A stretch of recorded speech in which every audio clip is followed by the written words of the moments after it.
এখন রাতের খাবার আজকে আমরা রাতে ঠিক করেছি যে রুটি ফুটি খাবো না, কালকেও রুটি খেয়েছি। তো কি অনিয়ম চলছে আমার, হ্যাঁ এখন বাজে 11:30, আমি কত মানে না 11:30 সময় খেতে বসছি, এই সময় আমার মাঝরাত। কালকে বাড়ি যাই, যা ঘুমাবো না।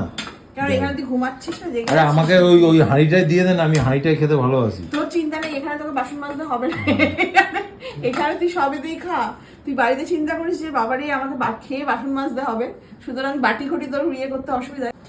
সসটা ছড়িয়ে দেবো? হ্যাঁ অল্প অল্প দাও, ঠিক আছে অল্প, ব্যাস আর দিও না। শোনো না না বলে খেয়ে নাও তো, তখন থেকে শোনো না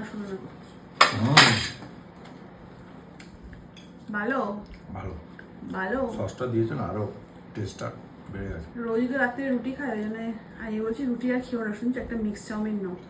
আমার হোটেল থেকে বলছিল যে শুধু মিক্স চাউমিন খাবেন, সাইড ডিশ নেবেন না। ডেজার্ট এখনো তো ডেজার্ট আছে। আমার খুব উল্টোপাল্টা খাওয়া হচ্ছে বলেই দেখো, আমার আর উল্টোপাল্টা খাওয়াটা শেষ হচ্ছে না। হ্যাঁ এই আর খাবো না বলে বলে তো খেয়েই যাচ্ছিস, তোর তো খাওয়ার আর শেষ হচ্ছে না। কি খাচ্ছিস?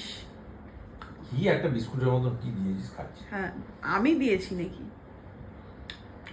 তো ঠোঁটে মোটে দাড়িতে মাড়িতে লাগিয়ে খাচ্ছে, ইস।